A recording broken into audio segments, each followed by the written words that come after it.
오늘도 돌아왔습니다. 랜드스타 에셋 이우영입니다. 많은 사람들이 서울에 거주하시길 희망하시는데요. 지방에서도 계속 올라오실 만큼 그 인기는 대단한 모습을 보이고 있습니다. 모든 인프라가 서울에 몰려있기 때문인데요. 교통, 공항, 문화시설, 직장까지 너무 많은 것들이 현재 서울에 집중되어 있습니다. 그런 서울이 현재 주택 공급 부족에 시달리고 있는데요. 사람들이 인기가 굉장히 많은 만큼 수요가 높고 아파트 값은 계속해서 상승해 나가고 있습니다. 그런데도 이제 노후화된 시설들은 계속해서 노후가 진행되고 있다 보니까 서울시에서는 계속 공급 속도를 높이겠다고 얘기를 하고 규제 완화까지 계속해서 말이 나오고 있는 상황인데요. 그렇다고 아무데나 공급을 하면 사람들이 다 좋아라 할까요? 그렇지 않다고 생각합니다. 그래서 오늘은 공급이 어디에 진행되면 좋을지, 그리고 어떤 지역을 눈여겨봐야 여러분들이 수익을 얻어갈 수 있을지 짚어보는 시간 가져보도록 하겠습니다. 오늘 영상 시작하겠습니다. 서울 가구 증가 속도가 서울 주택 공급 속도를 계속 뛰어넘고 있습니다. 이제 앞에서 말씀드렸다시피 서울에는 굉장히 많은 인프라들이 몰려 있는데요. 대학교도 예외는 아니었습니다. 한국에서 내놓으라 할 만한 대학교들이 다 거의 서울에 몰려 있다 보니까 지방에서 이제 계신 분들도 10대를 지방에서 보냈다고 하더라도 계속해서 서울로 올라오고 있는 상황이고요. 그러다 보니까 서울에서 대학 생활을 보내시고 졸업을 하시고 이제 직장을 갖게 되면서 서울 가구가 증가하는 거에 비해서 주택 공급이 좀 부족한 모습을 보이고 있습니다. 심지어 주택 공급은 부족한데 노후된 주택시설은 5년 만에 11배가 증가했다고 합니다. 거기다가 이제 그나마 높은 집값을 잡아보고자 대출 규제까지 진행을 해봤지만 전세값은 28주 연속 상승을 하고 있는 모습이고요. 그럼 결국에는 이 부족한 공급과 높은 집값을 잡기 위해서는 결국에는 많은 공급만이 답이 될 수 있겠는데요. 그렇다고 아무데나 공급을 할 수는 없잖아요. 아무데나 공급을 한다고 해서 사람들이 좋아할까요? 저는 그렇지 않다고 생각을 합니다. 내가 집을 산다고 하면은 가장 중요하게 생각할 부분이 뭐가 있을까 생각을 해보면 역시 뭐니 해도 내가 돈을 벌 수 있는 직장이 근처에 있는지, 그리고 그 직장까지 얼마나 편하게 갈 수 있는지가 가장 중요한 여건이 될 거라고 생각을 하고 있습니다. 바로 그 여건을 만족하는 곳이 도심권인데요. 우리나라 도심권은 현재 서울도심, 강남도심, 여의도도심 총 3도심으로 나눠져 있습니다. 그 중에 이 강남도심은 길다란 테헤란로를 주변으로 여러 가지 주거 시설들과 학군이 형성되어서 굉장히 높은 아파트 가격대를 형성하고 있고요. 이 여의도 도심 또한 마찬가지입니다. 한강변을 따라서 굉장히 많은 주거 시설들이 밀집해져 있고 그 안에 여러 가지 기업들과 세계적인 금융권까지 자리 잡혀 있다 보니까 높은 가격대를 형성하고 있습니다. 그에 반해 이 서울도심은 상업지역이 굉장히 넓게 퍼져 있으면서도 밑에 이 남산이 위치해가지고 다른 두 도심에 비해서는 주거지역으로는 좀 떨어지는 모습을 보여주고 있죠. 이 표를 보시면 좀 더 와닿으실 것 같은데 비교해보면 다른 두 도심에 비해서 전혀 밀리지 않는 모습을 보여주고 있습니다. 오히려 여의도 도심보다 더 많은 기업을 보유하고 있죠. 하지만 옆에 아파트 세대수를 확인해 보시면 강남이 38만 세대, 여의도가 6만 7천 세대인 거에 비하면 서울 도심은 굉장히 떨어지는 모습을 보이고 있습니다. 남산이 그 큰 원인 중에 하나가 될 것 같은데요.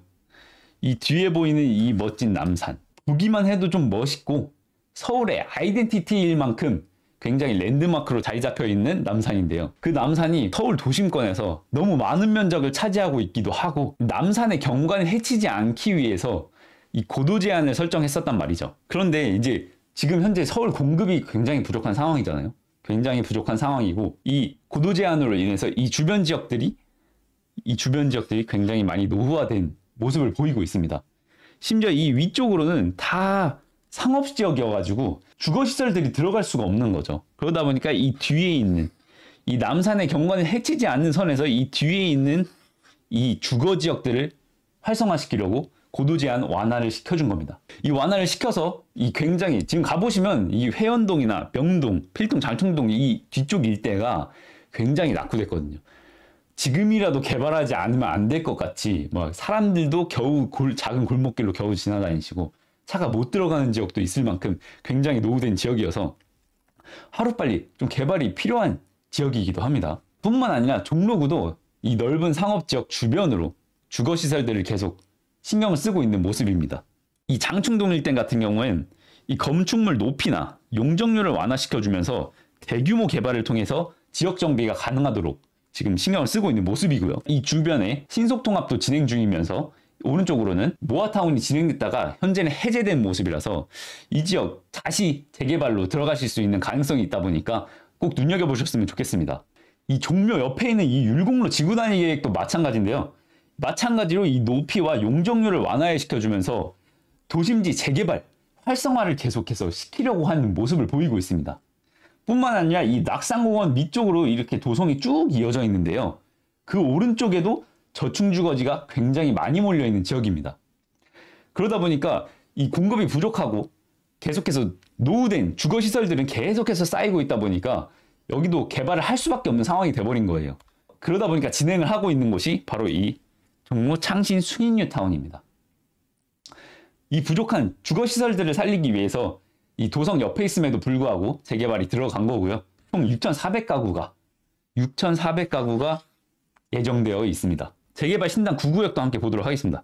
이 신당 9구역은 이 남산 옆에 위치해 있어가지고 고도 제한을 받는 구역들 중 하나였습니다. 그러다 보니까 이제 사업성이 굉장히 좀 떨어지는 모습을 보였는데 현재 고도 제한 완화가 되면서 용적률이 굉장히 상향을 받은 모습이고요. 사실상 완화 정책으로 최대 혜택을 받는 구역이 이 신당 9구역이라고 합니다. 도심지 아파트를 한번 눈여겨보시고 싶으신 분들은 이 신당 9구역 한번 눈여겨보시면 좋을 것 같고 3호선과 6호선이 엇갈리는 이 약수역 주변에 위치해 있다 보니까 강남도심, 서울도심, 또 마포 지역으로 넘어가기에도 굉장히 용이한 지역이 또 이 지역이어서 이 도심지 아파트 눈여겨보시는 분들은 한번 관심 가져보시면 좋을 것 같습니다. 그럼 이 앞에 많은 지역들과 재개발 예정지들 함께 알아봤는데요. 그럼 이 지역들이 개발이 된다면 어느 정도 가격대까지 형성이 될까요? 한번 과거 사례를 통해서 한번 같이 알아보도록 하겠습니다. 과거의 도니문 뉴타운을 재개발해서 지어진 경희궁자이입니다. 서울 도심의 대표적인 직주 근접이 가능한 아파트고요.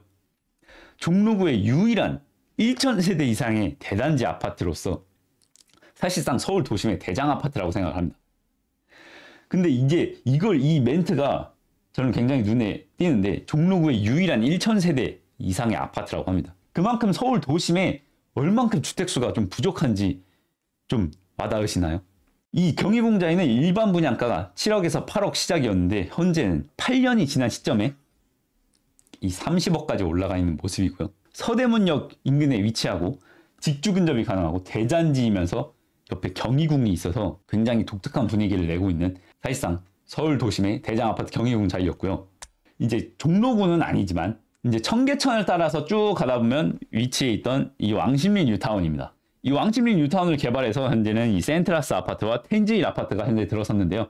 이 텐제일 아파트가 14년도, 15년도 입주를 시작을 해서 10년 지난 이 시점에서 현재 가격은 22억까지 올라가 있는 모습입니다.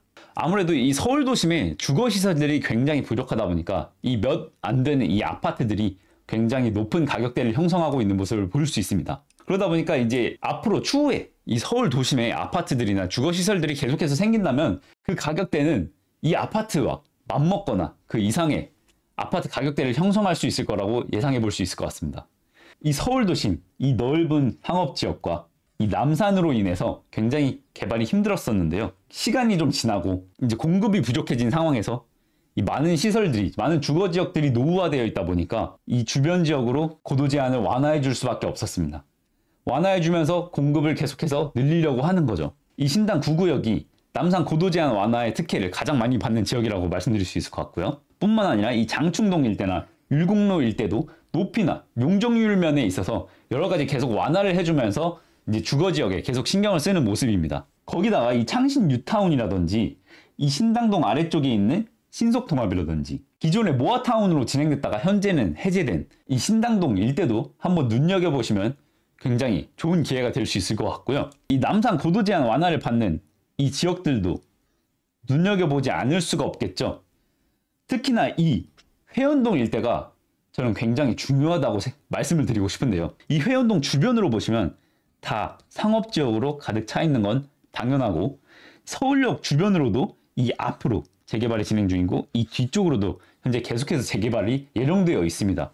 그러면서도 이 서울역 위쪽으로는 북부 역세권 개발이 예정되어 있어서 이 많은 영향들, 이 서울역의 영향들을 가장 직접적으로 받을 수 있는 위치가 바로 이 회원동이라서 이 도심지 재개발 계속해서 눈여겨보시는 분들은 이 회원동이 아직 적은 금액으로 들어갈 수 있고 노후화된 주거 지역들이 굉장히 많이 몰려 있다 보니까 이 회원동 일대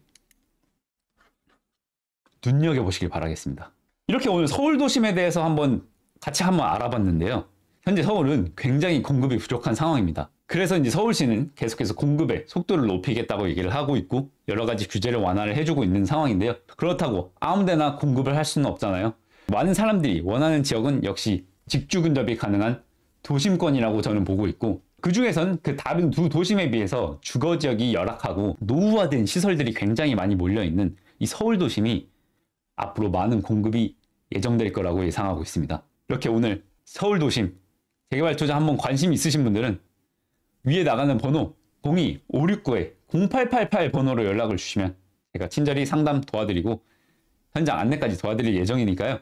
관심 가시는 분들은 꼭 연락하셔서 상담 신청 부탁드리도록 하겠습니다. 오늘 영상 끝까지 시청해주셔서 감사드리고요. 랜드스타에서 이우영이었습니다. 감사합니다.